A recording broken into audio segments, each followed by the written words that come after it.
হ্যাঁ, জাতীয় স্টেডিয়ামে এই প্রথম খেলা দেখতে আসা। কি মনে হয় বাংলাদেশ আজকে কেমন করবে? ইনশাল্লাহ বাংলাদেশের প্রতি তো সবসময় আমাদের একটা আত্মবিশ্বাস থাকে যে তারা অবশ্যই উইন হবে। বাট জানি না মানে এখন ওদের কেমন মন মানসিকতা, বাট আমরা চাবো অবশ্যই তারা তাদের সেরাটা দিয়ে আজকে যেন ম্যাচটা উইন হয়, যেহেতু লাস্ট ম্যাচ আজকে। আপনার বাংলাদেশ ফুটবলের মধ্যে সবথেকে পছন্দের ফুটবলার কি? আমার এর মধ্যে? মানে পছন্দের ফুটবলার হচ্ছে ঋতুপর্ণা আপু। মানে ওর স্কিল, ওর মানে ওর রানিং আমার খুব ভালো লাগে। তো এবং কি ও লাইন থেকে গোলও করে অনেক, আমার তাকে অনেক পছন্দ আর কি।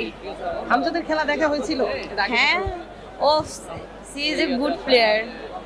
হামজার সাথে সমিতের খেলা তো দেখেছিলেন তখন। কি মনে হয় সমিত হামজার আসার পরে এই যে কোনো একটা পরিবর্তন এসেছে? হ্যাঁ, অনেকটাই মানে বাংলাদেশকে অনেকটাই পরিবর্তন করছে এবং ওরা আসার পরে। এবং কি হামজার যে একটা ম্যাচ দেখলাম, ও যেটা 2টা গোল করছে, জাস্ট মাইন্ড ব্লোয়িং, বা এত সুন্দর গোল করছে। ও এমন একটা প্লেয়ার যেটা হচ্ছে অ্যাটাকিং থার্ডও হচ্ছে, অ্যাটাকিংও করে, আবার ফের আপনার যে গোলও রক্ষা করে হয়ে। বাইসাইকেল কিকে সেই গোলটা দেখেছিলেন নিশ্চয়ই। হ্যাঁ, এটা হ্যাঁ। কেমন লেগেছে? অসাধারণ। পুরুষ ফুটবলার মধ্যে সবচেয়ে পছন্দের ফুটবলার কে?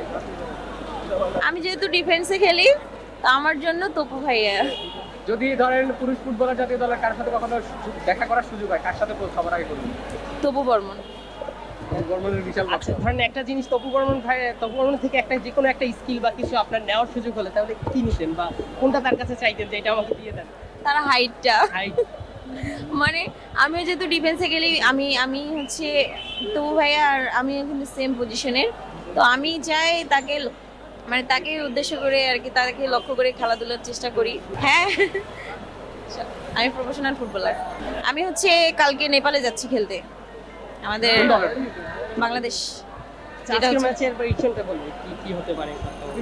এখন ম্যাচের আগে তো এত কিছু বলা যায় না, এখন ম্যাচের পরেই বোঝা যাবে।